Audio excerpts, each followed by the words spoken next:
Hello, everybody. This is Jan for Chess24, and I'm delighted to be joined on the other line by world number 4, recent Vaikansee runner-up, Anish Giri. Anish, how you doing? Hi, thanks for having me. I'm doing great.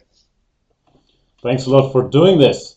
Now, I want to go through some of your games from the recently finished Vaikansee tournament, but before that, I feel we have to address the breaking news. Vladimir Kramnik retired at the age of 43.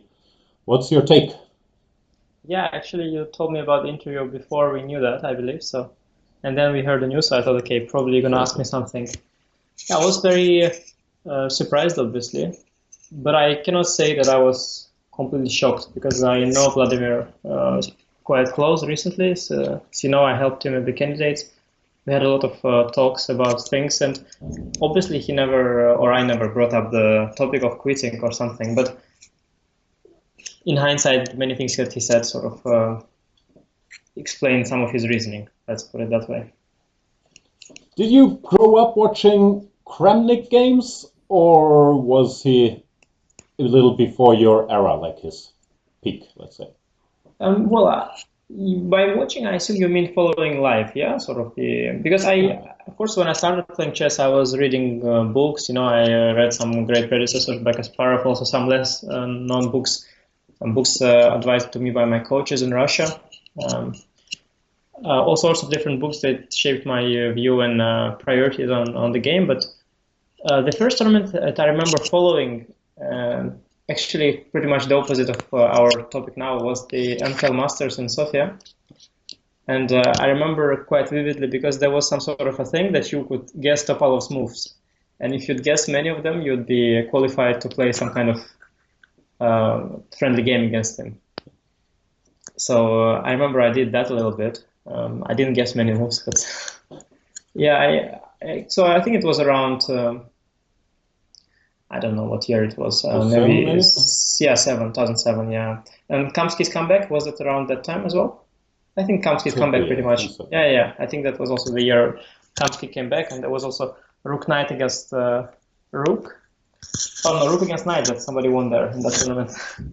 So yeah, and then I followed pretty much all the top events. Obviously, Kramnik is someone I followed very closely. I mean, I missed out on the Kasparov era, but Kramnik, yeah, I followed many of his games matches, and until very recently, I mean, always been following his chess very closely. Now, your score against Kramnik, you started out losing a bunch of games. I'm not sure exactly how many, 6, 7. And then you turned it around and won 3 in a row. Do you think your fortune's turning had something to do with his decision? Yeah, that's quite fun. Yeah, you could say that. Let's say after a player as great as Vladimir loses 3 times against me, he thinks that's sort of the rock bottom. But no, in fact, no.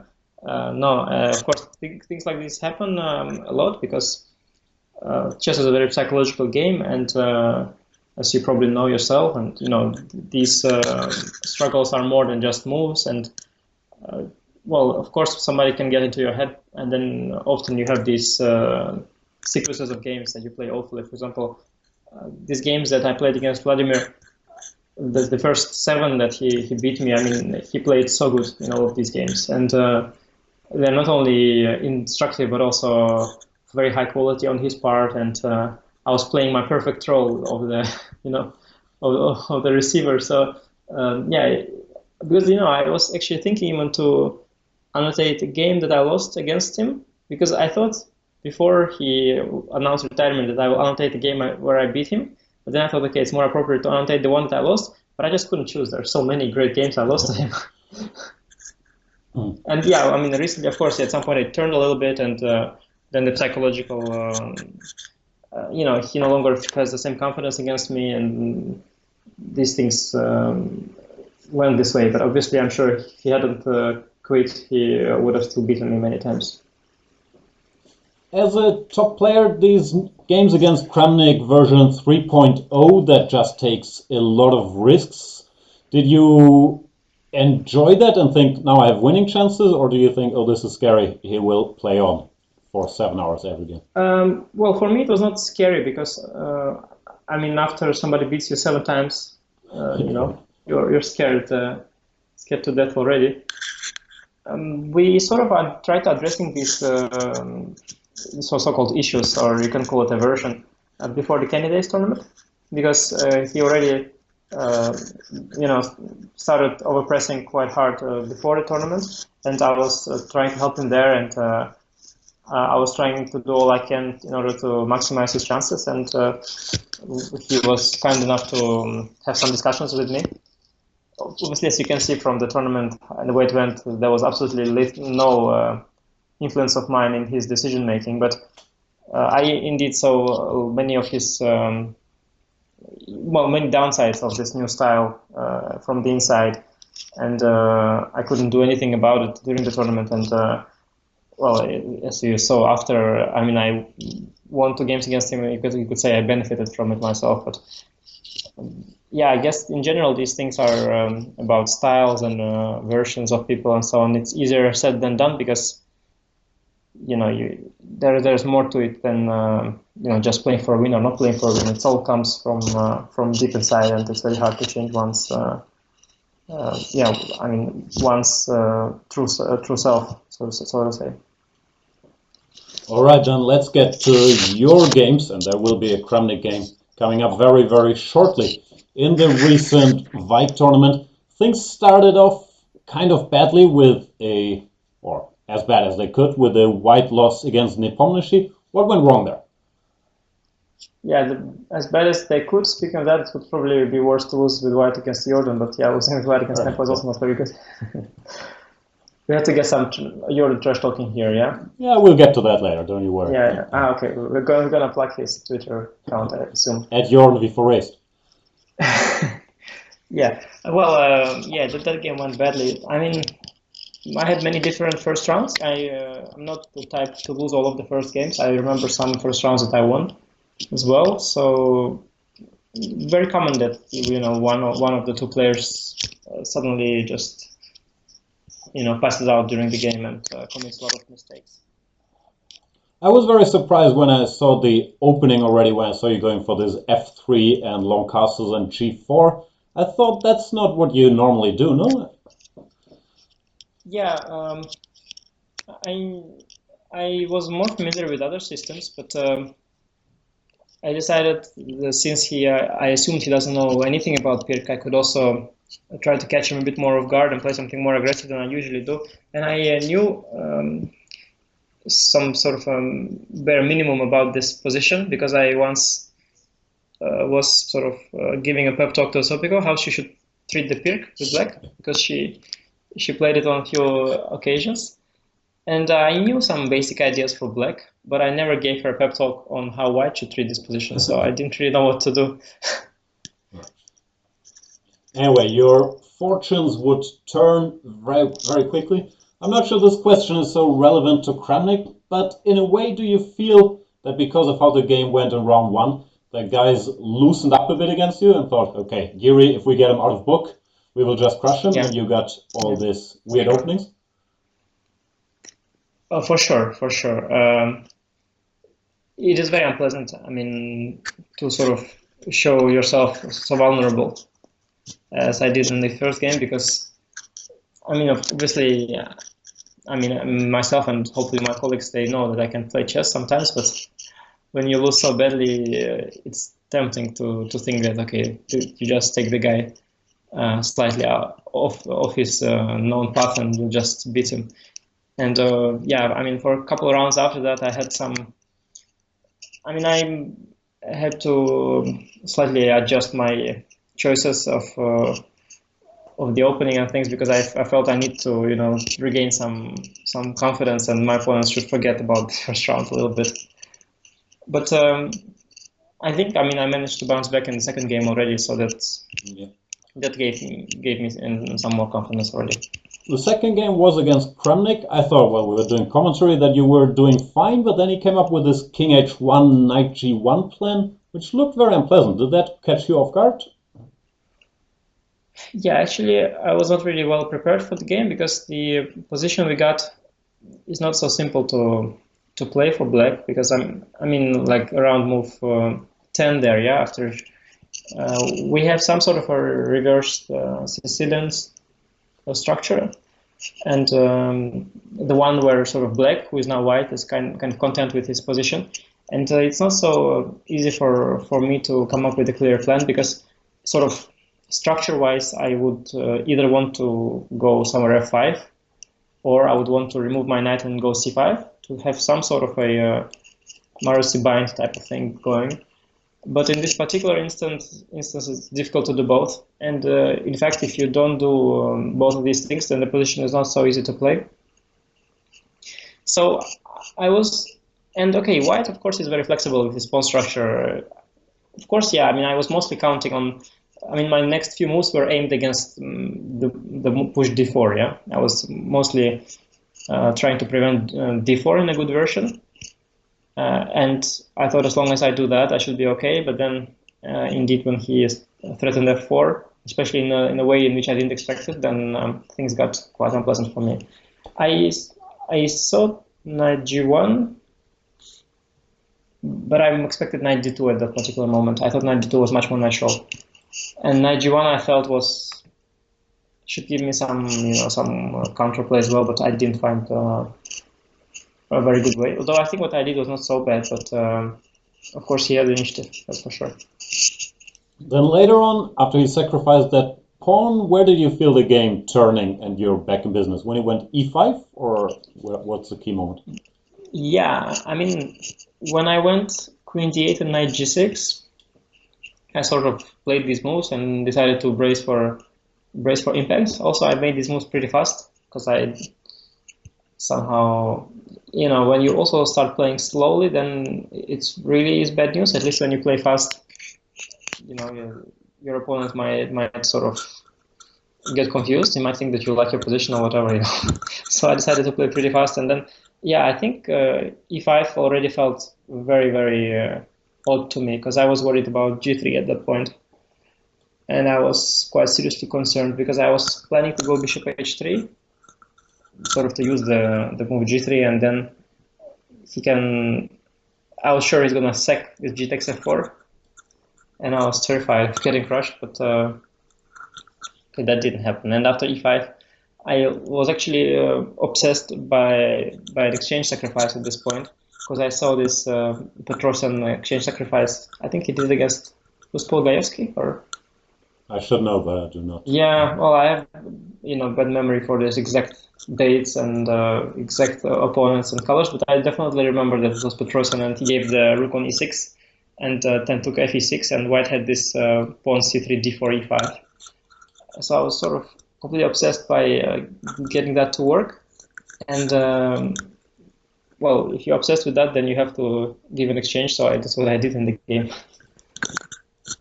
When you're playing against this new Kramnik, do you feel like he's not going to take any exchange sacrifices, but he's going to go for initiative no matter what? Yeah, well, for sure, when you play against Vladimir, who, he was indeed all about the initiative, and it was for him not so much the objective evaluation, but anything where he doesn't have active play, or even where he is not the one who is creating play, then he would be pretty unhappy. So he was always trying to, have no regard for material or objective evaluation as well, and just play for initiative. So in fact, I was not even surprised he didn't take the exchange. But of course, after the game, when I look back at the game, I felt like, well, that was actually insane. I mean, you have to take I think actually, if I were him, I would have been unhappy about the thing. That, despite all that, I have to take, I'm not the one having all the fun. But after being a bit unhappy, I would have taken the exchange, because there is nothing else to do.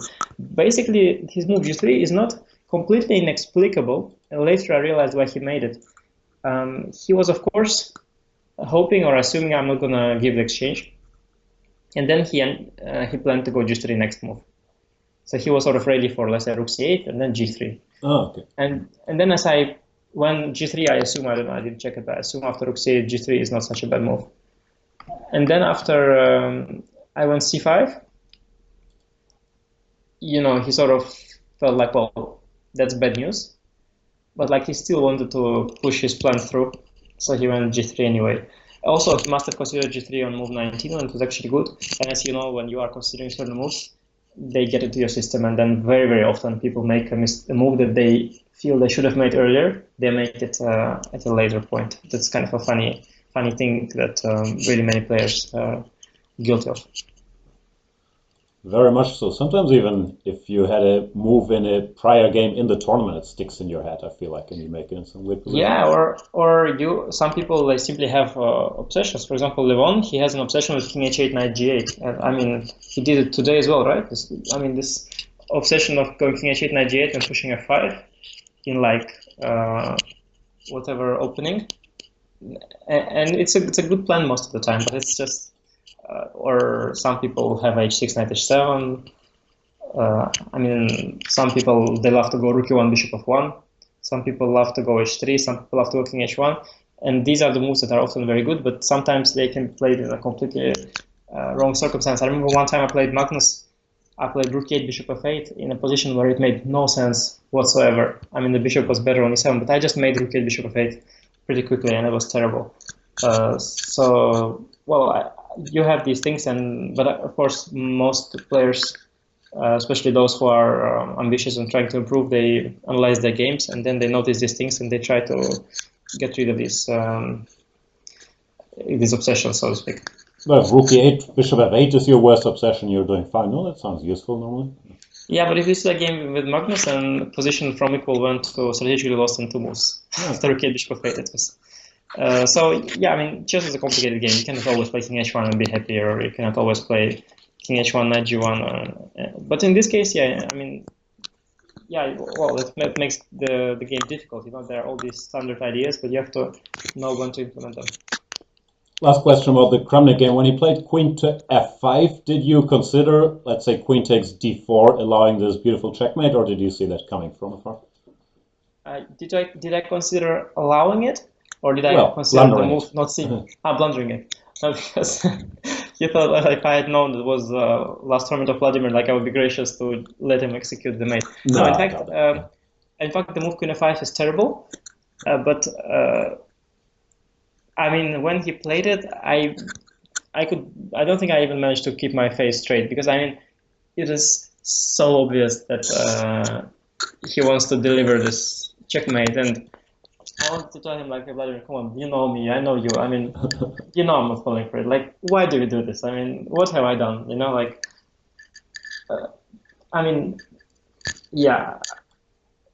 Well, I mean, obviously, the funny thing was also that I missed something a move ago. Yeah, I missed the cheapo with Queen takes D4 E6 on move 24. That was my original plan. So after I missed that cheapo, I was already, of course, fully in the mode of not missing cheapos. So yeah, of course, I saw this Queen F7 thing, and I mean, it's really foreseeable that you play Queen F5. I thought, well, but of course, Vladimir, he was trying to play a beautiful game, and whenever he saw a chance like that, he would go for it. But of course, it was a little bit unrealistic to expect that I would blunder it, especially with having quite some time on the clock, and obviously being terrified already before the game started. So it looks like you probably won your last tournament game ever against Kramnik then. Yeah, well, it's very unfortunate that he stopped playing, because he could have first of all continued playing like he does and still bounce back, because, like, as you know, I mean, this time he was just in particularly bad shape, and so he was missing a lot of things. But if he would be a little bit sharper, and that could be on a much better day, he could have scored, well, a plus score. So first of all, he could have bounced back without doing any changes, and I don't know, bounce back all the way to top 5 or to top 10 or stay at top 15. I don't know how high, but he could have done that. He could have also tried to make adjustments, see compare himself to his older self, to Vishay Anand, who is also very experienced, yet he plays on the highest level, and just try to make some adjustments and continue playing. Then I think also he will be bound to be back, and then I think he would definitely make it to top 10 and stay there for a long time. But I think he simply didn't see the point, because I cannot imagine it, but I can sort of understand that. I guess if you have been a world champion for many years and you've beaten Garry Kasparov then the thought of, well, coming back to top 10 is not really very seductive. Although for me, from where I am right now, it feels like, well, what is life? What can be better than that? But of course, I understand him that, yeah, he's just not too eager to make this sort of a comeback, and like, well, what for? Especially if he has some other things he wants to pursue. Yeah, also, I can't really speak from a top player's perspective, but as an aging guy, I can understand that, yeah, after playing chess in his case, at the highest level for, let's say, 30 years almost, that it's tougher to get up for. I have to prepare for the next game and do the same thing and recheck my Berlin again, like at some point. It's understandable, no? Yeah, and also I actually, yeah, as you said, I actually don't have that experience. Yeah, I mean, I've played chess for a long time, I think, but it's probably the competitive chess is maybe 10 years, yeah, that I've played. And well, of course, yeah, 30 is not 10, and yeah, that is a lot of years. I don't know, maybe I will also be fed up, or I don't know what. Though I have a feeling with Vladimir that after like, I don't know, 4 months or something, he's probably going to be hungry again to play. I don't know. I would think so, but maybe not. I don't know, maybe not. We'll find out. A lot of athletes that retire feel the urge to come back. I don't know him that well. I would guess he's made his decision and thought it out clearly, and he has Yeah, no plans. I have a feeling that he's not going to be back simply but I think he might want to be back, I don't think he will be back because he doesn't strike me as a guy who would sort of once take a decision like this later reconsider it. But he might yeah, feel like he wants to play and then think like, well, I cannot play because of what I've said that I retired. But well, there's always a way. I mean, Garry Kasparov, even now, he made a comeback, yeah, with the St. Louis events, and Vladimir didn't promise anything to anyone, so he can, if he wants, he can even participate maybe in the Sinfield Cup, the Rapid, or I don't know, whatnot. Maybe there will be once again an event like with Kasparov, this time also with Kramnik, and we'll have two retired legends playing. So there is always a way for him to get back to the game. Not to say he, I don't know if that's part of his plans, or I believe he was supporting the Russian, the sort of chess schools in Sochi that they've created. This series, it's called Serious, yeah, the organization. It's more than chess, but there is, amongst other, chess school that he was a sort of a head coach of. And I don't know to what extent he was planning to participate in that. And maybe if he, I don't know if he was planning to, but he could be sort of helping these 2,600 youngsters who are aspiring top players. He could help them and do a lot of chess work, chess-related work as well. Maybe continue analyzing the Berlin if he wants to. Sounds tough. But I'm sure we'll see more of Kramnik in the chess world in whatever role. And I'll check back in with you about retirement in 2039, let's say. We'll see how you feel about that. Sure. So for your tournament, then the next game against Mamedyarov, you ran into some 15 rook b8, and it more or less fizzled out reasonably quickly, no? Yeah, it was not so much the move itself but even the fact that Shahryar sort of surprised me in the opening in general was already something I wasn't expecting, because in my previous games against him, he never really went for a discussion like this one before. And Is this a new Mamedyarov? Because I normally thought, okay, if he survives the opening, he's in good shape, but now it looks like with black, he's not in trouble and he has ideas. He had a bad tournament, but it seems like something changed, no? Yeah, I think I've sort of reconsidered my views on Mamedyarov this tournament. I sort of come to realize that he has worked quite hard recently, and well, like everyone, he still mixes things up, so occasionally it looks very odd. Like he would play all the moves very fast and then make one move and then he'd be lost. Like he had a game once in Open Spanish against, I believe, Navarra, maybe in Bill. But these things are human. I mean, everybody mixes up, especially those who are less experienced with these enormous files that he's probably going through.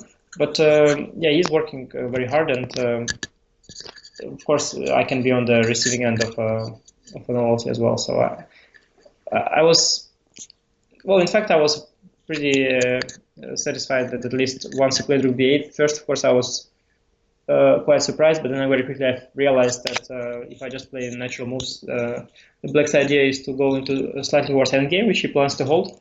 And then, okay, I was less worried because, sometimes you can go for a sharp greenfield, and that can be a novelty where the game simply becomes very, very double-edged, and you might even be in the risk of getting crushed. But this time it was not the case, so I was not too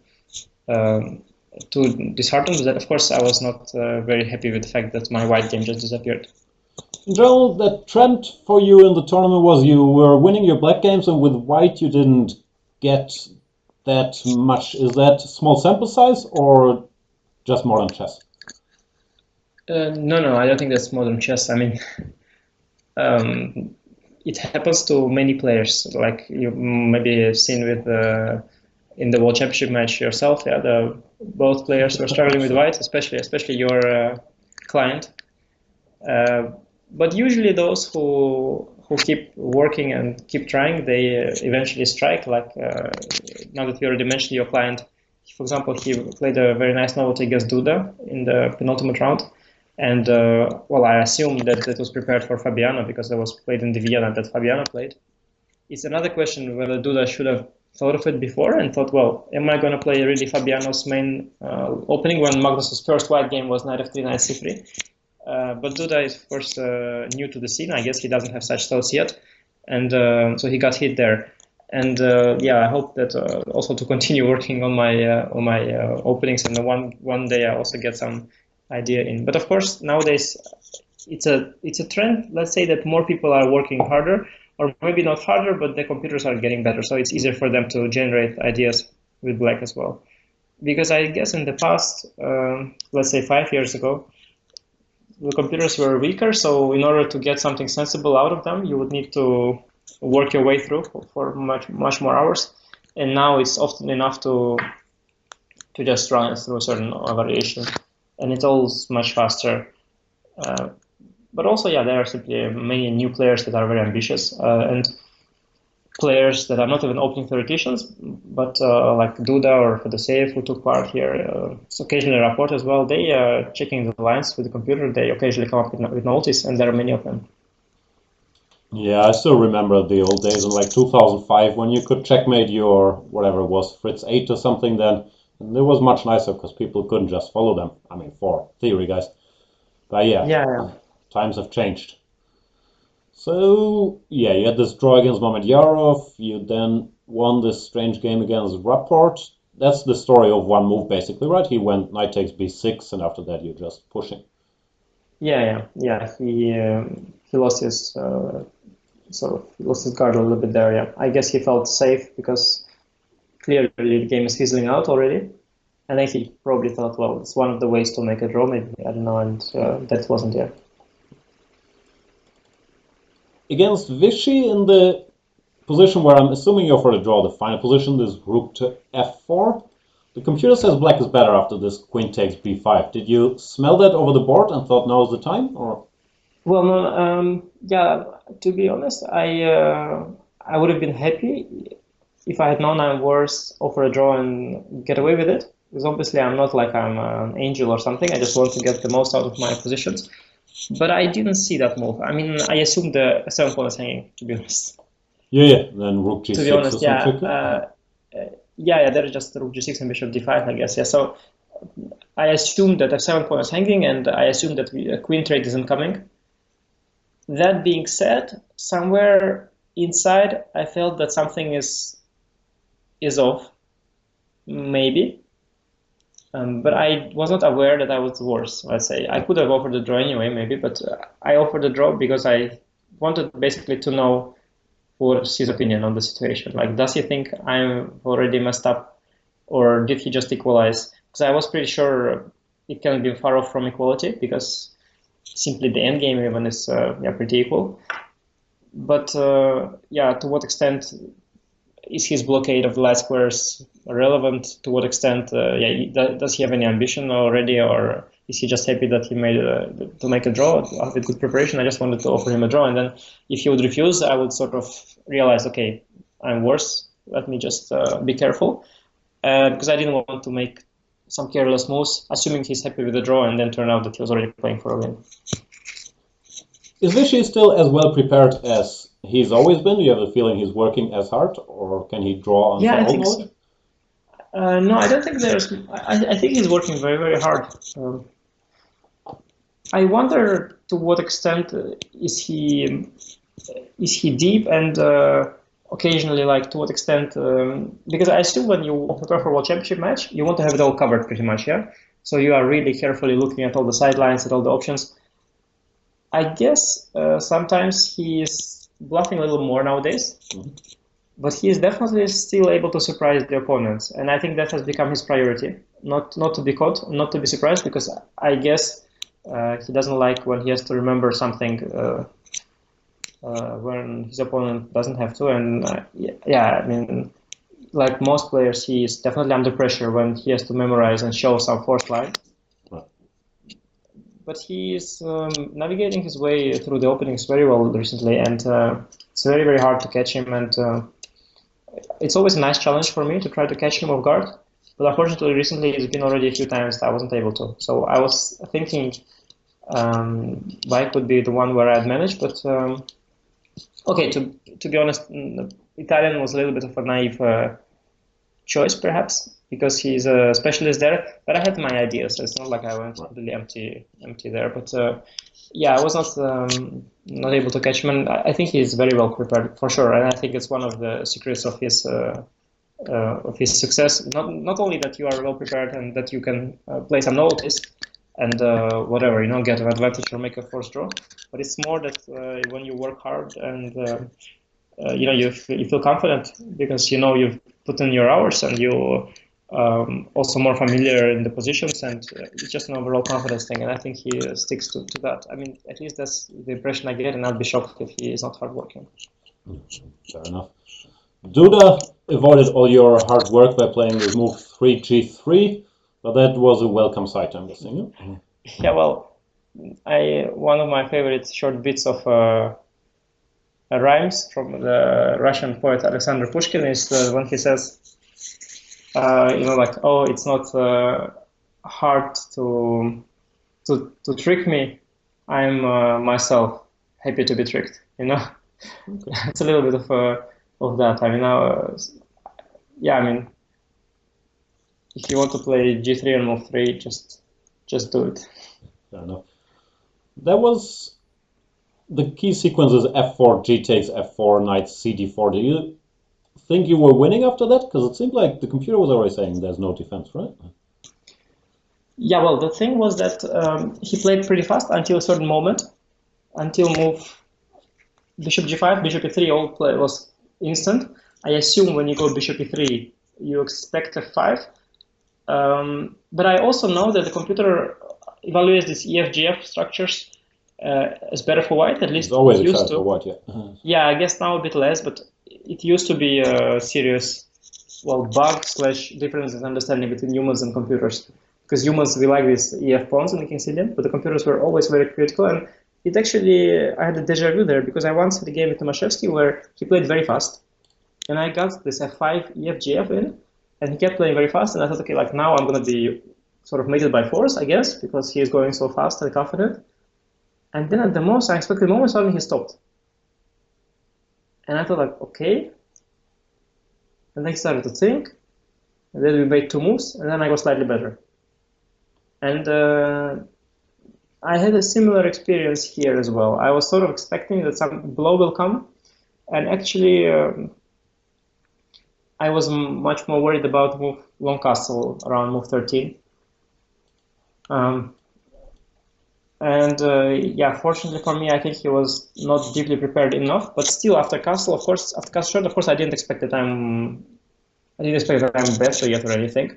And after knight d5, still, I mean, sort of normal moves that he's making. But then I saw this move f4, and yeah, I couldn't really see any problem with it. So on one hand, yeah, I was not sure. I mean, I thought I was doing very, very well. And then after I went f4 and knight d4, at first he looked a bit confused. So then I assumed, as always, at the time blundered. But I think I realized which line he miscalculated, and I was deeper there. So then after he didn't reply instantly, I realized that he now sees what I see, and we both think that I'm winning. So that's pretty much what happened.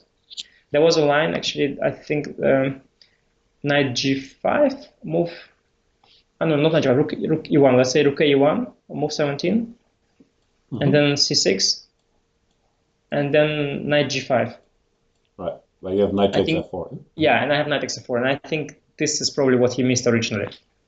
And that's very important because if not for that, the whole thing doesn't work because okay, knight g5 and knight e7. So you have to see knight f4 thing, and once you see knight f4, then the whole thing turns around from loss to winning, and then actually it's simply winning. And I was actually very impressed with the move queen a5. I see.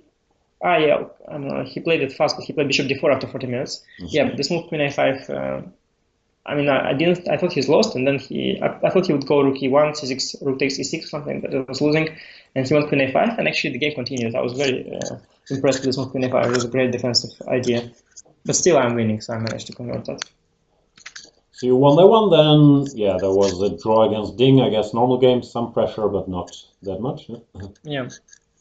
And then you played Vidit. I'm not sure if you guys are working together, but you are friendly with Vidit. Is that tougher for you in general, or easier to play against your friends?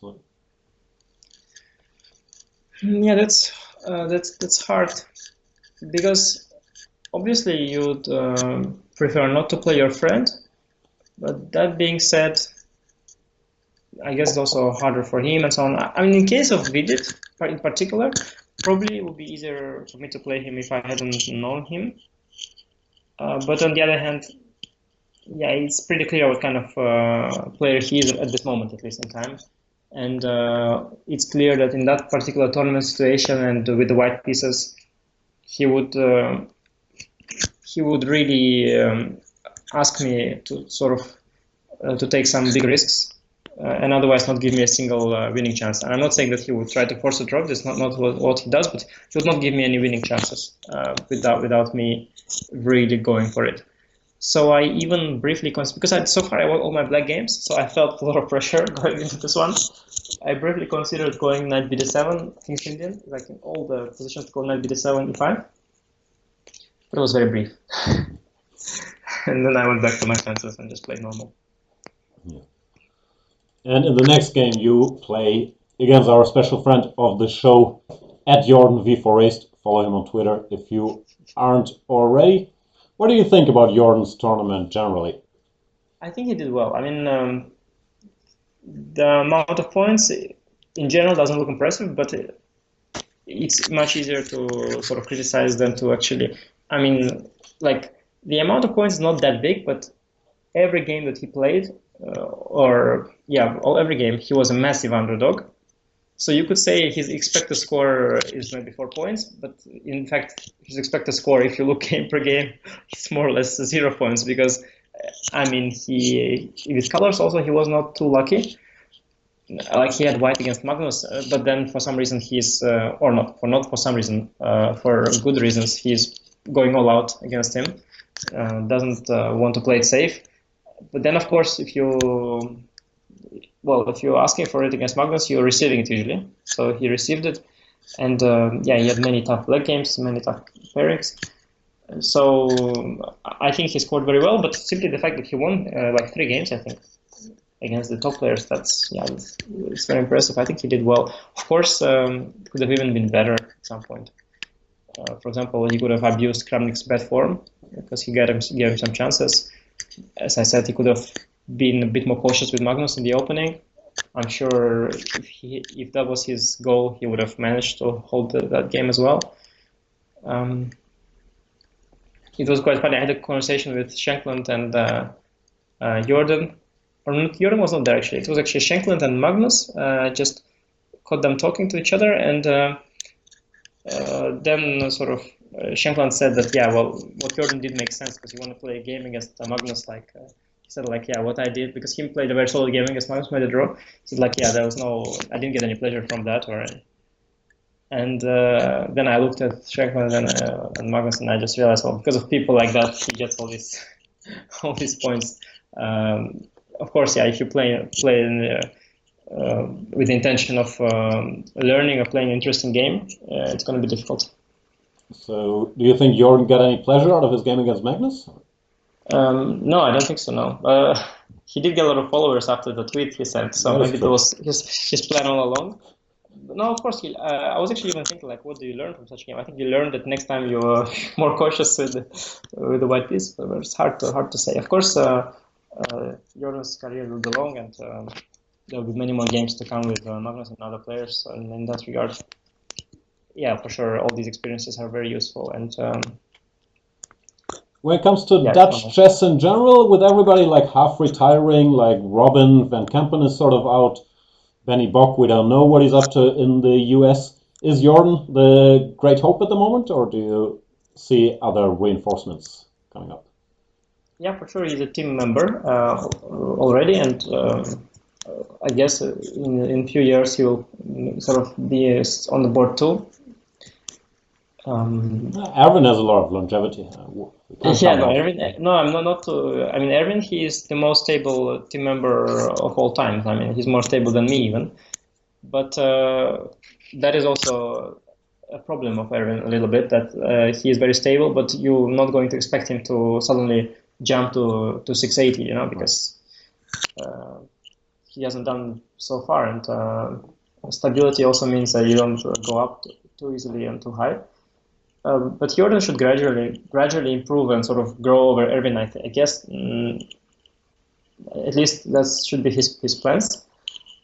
But yeah, we need also some more guys, and we have some new talents. I don't really follow them too closely.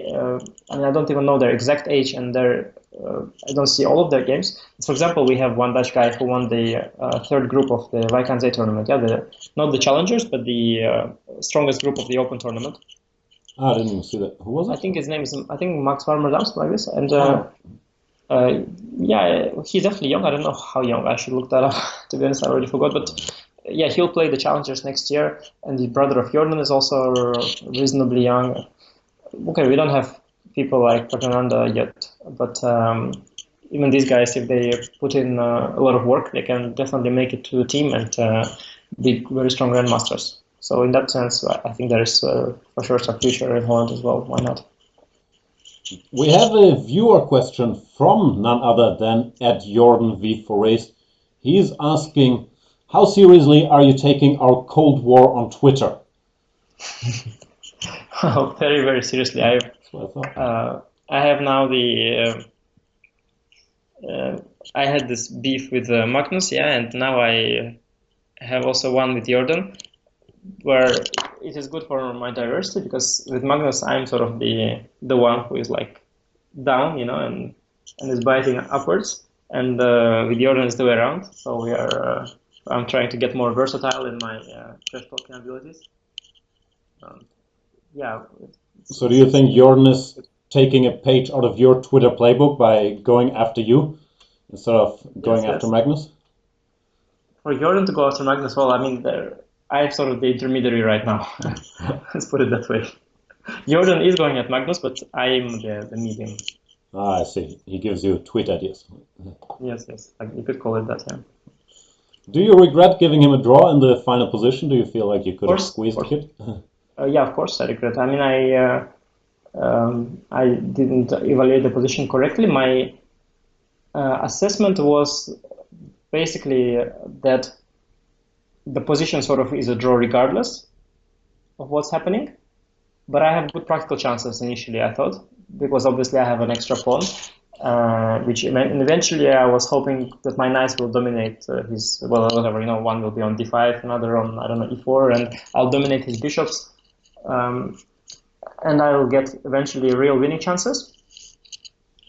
But then I sort of missed this move bishop d8, and then I saw all sorts of checks, and then knight b4 and knight d4, and I thought that not only is it objectively not objectively a draw, it is now also sort of I'm now also not the one who is better coordinated. Why sort of bother? But that was not really the case. In fact, I am surprisingly well coordinated in a very strange way. For example, after this knight d6, I can send my knight to b7, and then the bishop to e4, and then my knight from d1 can come to c3. And this knight b7, knight d5 combination is actually surprisingly nasty against the d8 bishop. Like it has very little squares. If you imagine knight on b7, knight on d5, the d8 bishop has pretty much nowhere to go. So I just misjudged the coordination in my position. Basically, I thought my pieces are completely uncoordinated, but in fact, there's nothing wrong with them. And in fact, what I did so far was okay, and I just have to make 3 good moves now, and then consolidate my position, and then I'm still the pawn up, and it's still a draw, but he has to really prove it, and yeah, of course I regretted that. I was very, very unhappy that I misassessed the position, and I had also, well, I had very little time on the clock by this point, and this is also why I misjudged it, I guess, but yeah, I was not happy to see that I was just better at the end. I'm a martial player, so it's sort of part of my religion to believe that black is always fine here. And I was surprised. I checked it a bit with the computer that the computer is asking real questions, like that it's Yeah. can't No, just of make course, some of moves course. to draw. I was Yeah, very of course. surprised. There's also the martial thing that we all know. I mean, I'm not a martial player, but I know that 2 bishops in an endgame sort of make a draw against the pawn. But I think the trick here is that the illusion is that white is not coordinated, but he actually has no such issues, and black is actually perhaps the one uncoordinated. Like that's not the impression you get, because at least not the impression I had. But yeah, that's the thing in general that computer is very good at, is to coordinate the uncoordinated pieces in just a sequence of few moves. And let's say 3 moves later, I would notice that I'm doing very well. But right at this point in time, I was not very happy with how I treated my position. I mean, I was not happy, for example, that I played 3 king f2, because now I weakened a bit the g3 h2 pawns, and bishop b6, there is some bishop g1 ideas. I was not happy that my bishop is on d5 and he has knight b4 now threatened. Actually, it's not even a threat because I have knight c3, but I assumed it was some sort of threat. I was not happy that my knight is on d6 because I thought it should be in the center, but yeah, I was just, it was a bit of a misjudgment, I guess, yeah. Well, Jordan, no, he drew the round before. I was going to say it's his first draw, but I think he prepared by drawing Rajabov. Yeah, he drew Rajabov. Yeah, otherwise I wouldn't have done it to him. I mean, at some point he was going on for a record of having a non-drawing streak, the opposite of the streak of Magnus, but he already failed, so then I felt there is no such pressure on me. Fair enough. You managed to bounce back very nicely from that by winning yet another black game against Fedosseev. This must be your best result with the black pieces ever, I'm guessing. Yeah. I mean, it's hard to do better, yeah. What did you score in total? I didn't count. It's like 6 out of 7 or something insane. With black, you mean? 5.5, yeah. 1, 2, 3, 4, 5 out of 6, I think. 5 out of 6. It's not bad in a super tournament. Yeah, no, it was very fortunate. Very fortunate, of course, yeah. Okay, let's skip that game. I didn't understand anything and get maybe the biggest story of the whole Vike event, where you finally won a white game, but in a very strange manner against Sam Shankland, who resigned in a drawn position. I heard your interview that you could sort of tell that he thought he was lost and you knew it was a draw. Did you think after b6 there's a chance he resigns now? Because if he goes back with the king, of course, there's nothing you can do. Very, very, very small. I mean, I saw he was extremely unhappy, but I thought he was possibly, I don't know him very well, but he was possibly the type of guy who would then say like make king d6 and then say like, okay, draw, and then I would say like, yeah, draw, and then he's like, yeah, I played so badly, but I was lucky that I made draw. And I'd be like, yeah, and then I was like, I was an asshole, yeah, but that was not really the case. Yeah, he was generally, I mean, I was definitely, it was obvious he was upset, that was for sure. But I thought, well, most likely, not to say that I haven't read all of his book. I was wondering, like, to what extent is this sort of it's a pawn move, yeah? I mean, his book is about pawn moves. To what extent he might have even studied such things very recently for some kind of books of him or whatever. He worked also with Agard, and I really didn't think it was likely. But yeah, since he was so upset and his body language was a body language of a person who is losing, I thought there is some chance, yeah. But of course, I was even scared to dream of it, because then, you know, if he just makes a draw, then you should be upset or what about what? What should you be upset about? in this case, when he stretches his hand out, you're not sure, right? You feel it would be inappropriate because he's the weaker side to just agree to a draw there, but you still have to double check if he actually resigns, no? Yeah. So I think the order that I did it, I shook the hand first, and then I asked him if he resigned.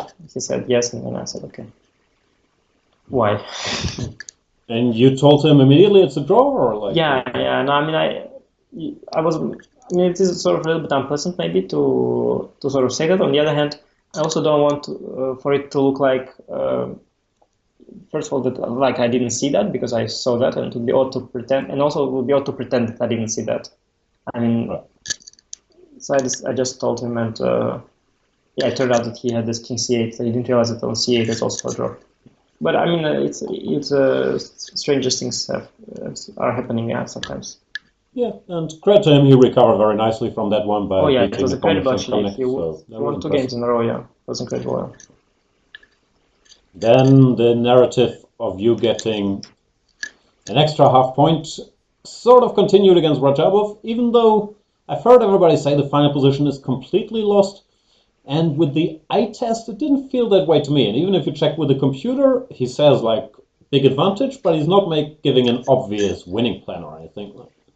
Yeah, I think that's the issue. That he was sort of thinking like, how am I going to win this position? And he tried to see a forced winning line, and there wasn't. And then he saw I have 2 outside passers as well. But I realized I was lost because I have to actually make moves. And for the past 2 moves, I was planning on what moves I'm gonna make. And then I realized, well, I don't know what moves I'm gonna make. And then I realized that that is the problem in my position, that I don't know what moves I'm actually gonna make because pushing the pawns weakens. I mean, the good thing about my king side is that king knight h6 is guarding the king very nicely, and f6, g7 pawns, they control quite some squares. G7 pawn protects f6 pawn, so my king side is very robust. But the moment I push any of my pawns, I create all sorts of weaknesses in my position. And my h6 knight can never leave far because it will be rook h1 mate. And I cannot attack d6 pawn too many times because he goes rook e6, d5, and if need be knight c6 to kick away the rook from d8. So I simply don't have ideas, and white, I mean, I don't know, I stopped during the game, okay, he can bring king to c3, c4. If he wants, he can push the a pawn a bit up the board. At some point, try to pick up my a pawn, and it's simply that I'm sort of lost in general. But it's not so easy to see, yeah, that you have to realize that, because if you try to push the d pawn through, let's say, you're not going to push it through. Like, how do you maneuver the knight to push the d pawn through? That is not the winning plan here. So this draw meant you went into the last round half a point behind Magnus, who won this game against Duda. How do you approach such a situation? Because for me, I would know the math or whatever says I'm second anyway, so I should push for a win. But I would not be able to do that because I hate losing so much. Do you feel similarly, or did you just think, okay, I'm going to try my best and whatever happens happens? I didn't have that problem so much. I had a more problem of a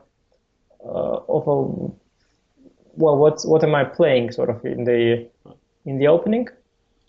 Because in general, I don't really care what situation it is. I just have to choose an opening, make my moves, and then play the game.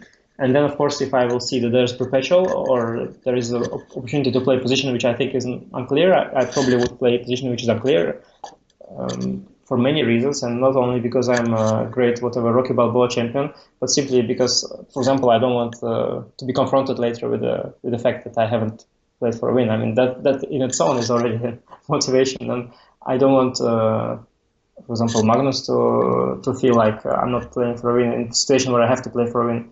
So I don't even have to have a real genuine motivation. I also can have a fake motivation to play for a win. That's not the problem. The problem was that I had to choose which opening to play, and in that, for that reason, actually, it was more of the fact that I sort of had to win was more unpleasant than not, because I started to sort of double check, triple doubt my preparation a little bit, and I thought, okay, if he knows this, then am I really going to be able to push? If he knows that, and I started to sort of,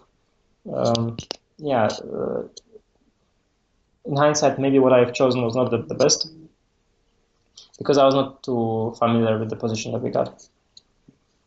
Yeah, the one big moment where I was really surprised, I thought the game was going sort of normally, then you played this move bishop to e2. I saw you talked about that you want to avoid rook a6, bishop d5, but that's almost like you say, okay, it's so important to keep the game going that I'm willing to take huge risks now, no?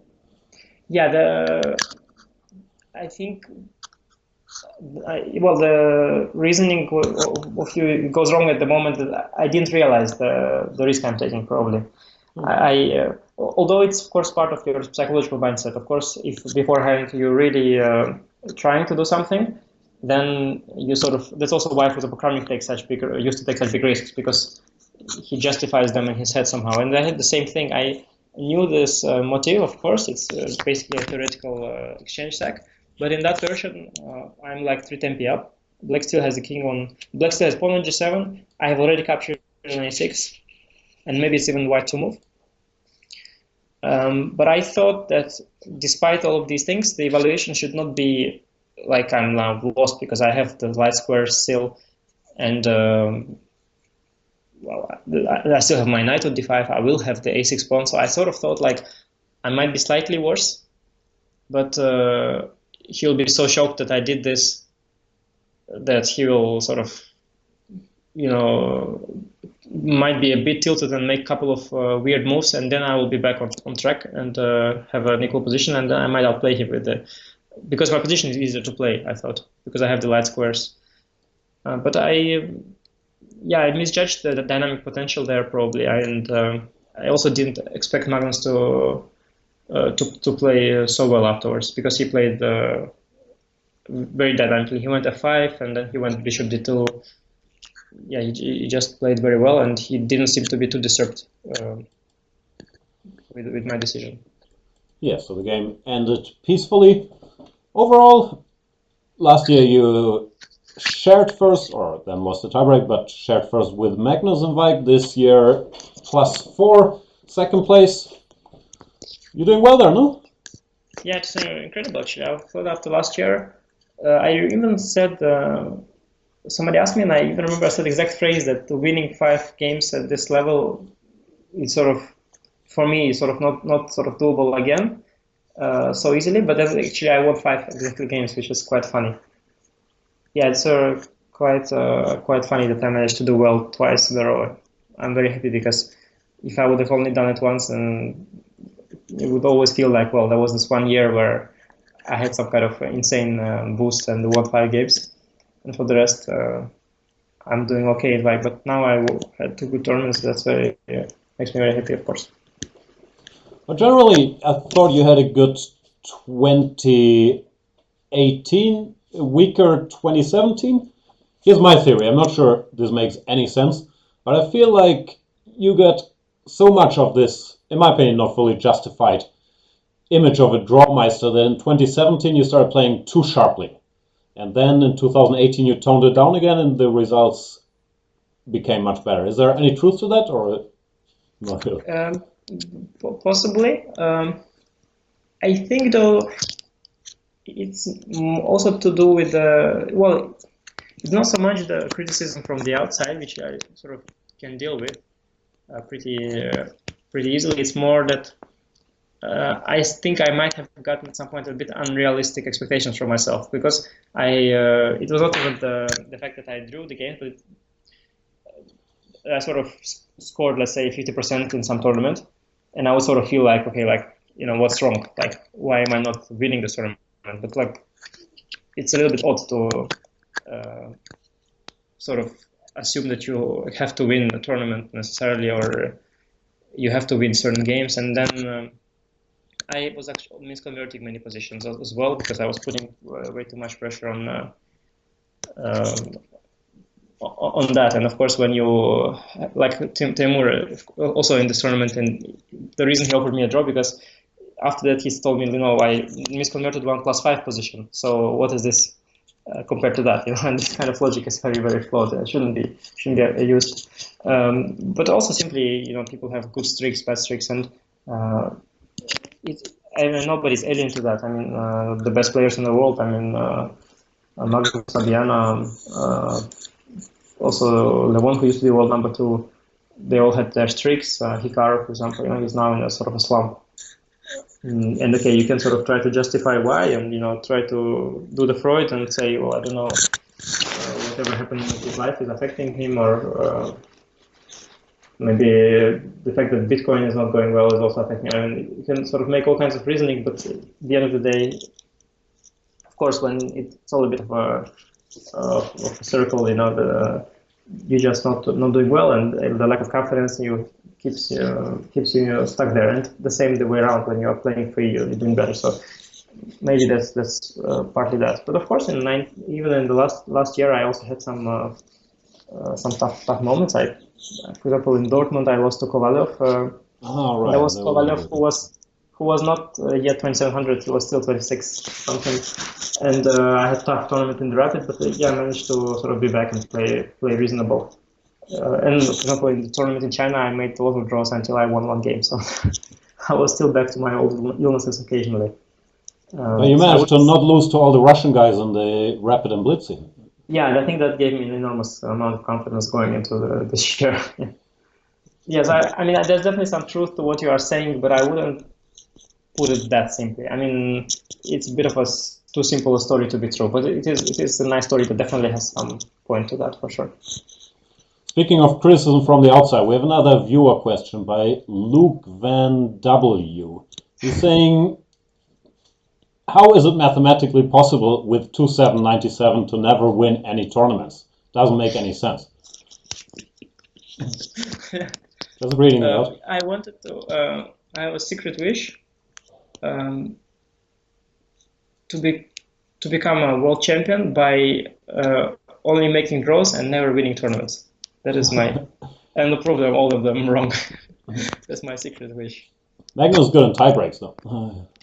You mean you win the match, but no tournaments? Or?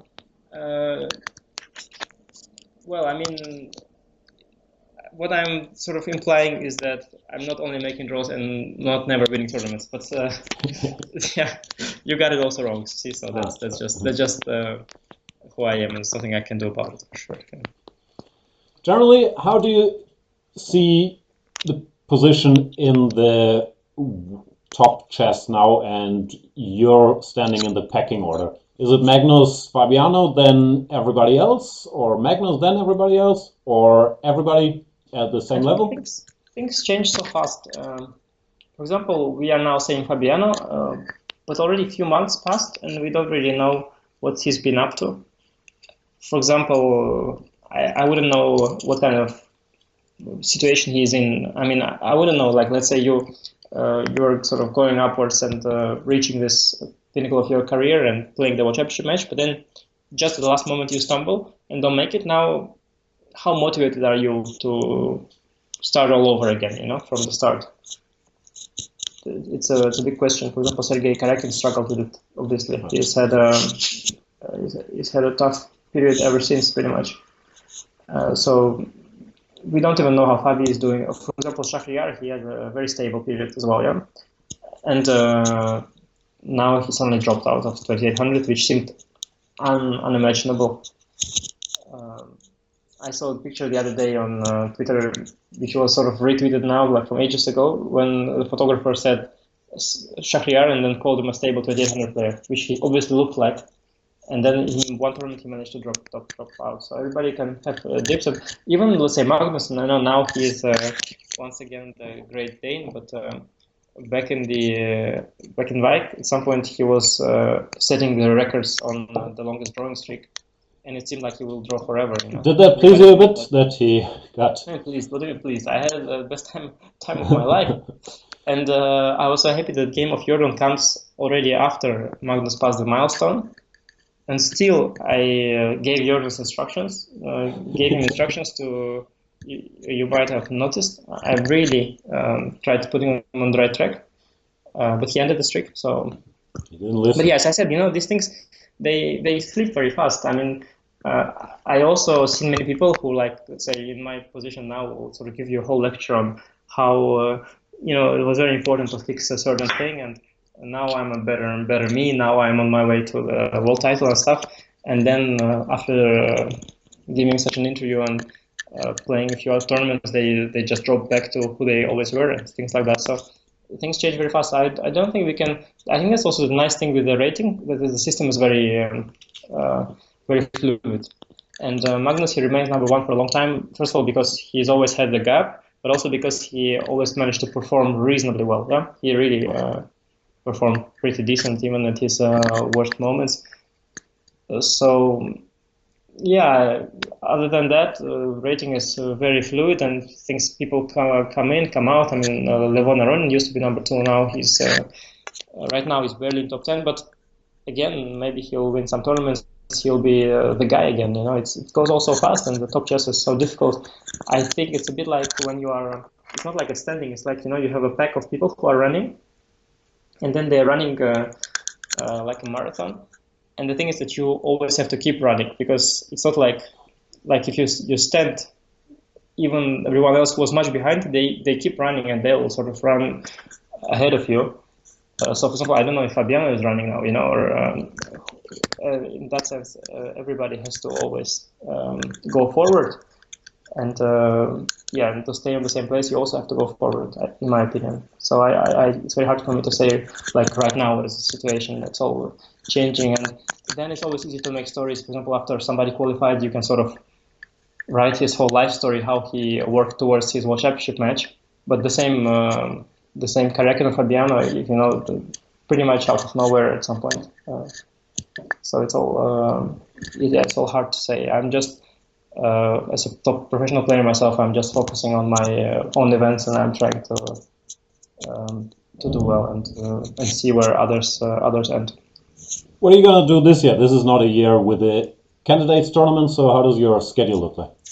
Yeah, there are a lot of events now. I'm yet to decide what I'm going to play, because there are a lot of tournaments. So obviously, I will make the World Championship cycle my priority, because they're going to have the Grand Prix tournaments, I believe. They also have this Swiss, the Grand Swiss, they call it. This is an open year where? Yeah, new open. Yeah, and also the World Cup will still take place.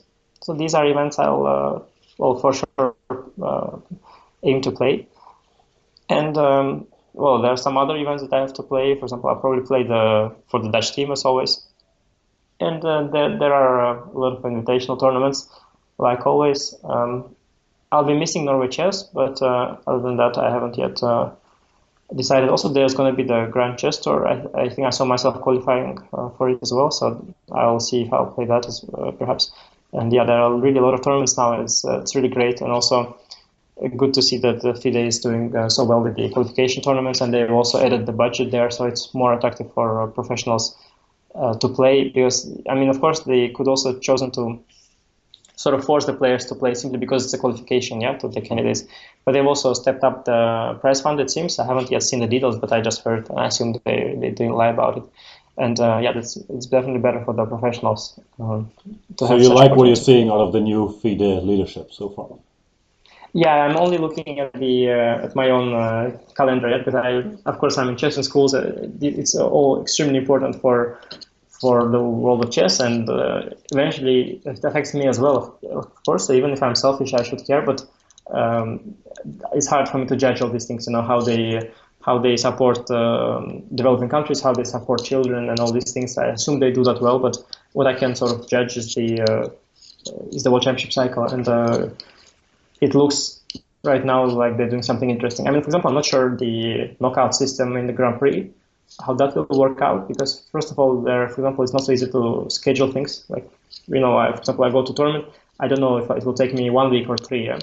And then I don't know like how to plan the rest of the month and things like that. And I don't know how sort of exciting it will be for the public, or like to what extent the winner will be decided by luck or by rapid chess or by blitz. It's all hard to say, especially when you experience with new formats. You only see the downsides and the upsides after they take place. So I don't know, but they're definitely trying, so that's good to see. And as I said, the prize funds are also improving, which is very important for the top chess. All right, last and of course most important question. In spite of my best efforts, I can never get you to watch any like TV series. Or I'm assuming you also don't play a lot of video games. Do you have vices? How do you waste your time? Or is this just an edge of you that you don't have these time wasters like many others? Well, it's very hard for me to. I mean, I'm not like I don't think I have particularly strong character or like. I mean, I don't drink, for example, because I once tried and I didn't like the taste of it. So I'm a bit retarded in that sense. Keep trying. And yeah, exactly. I don't keep trying. And the same with video games. I think I tried when I was a kid. I just I think I tried to pass some level. I sucked. I thought, okay, that's not a thing for me. So maybe it's all I'm just lucky. So I don't indulge in that. And especially lately, when I have married, I have now a little child. You sort of, and I really love doing chess. I really love chess.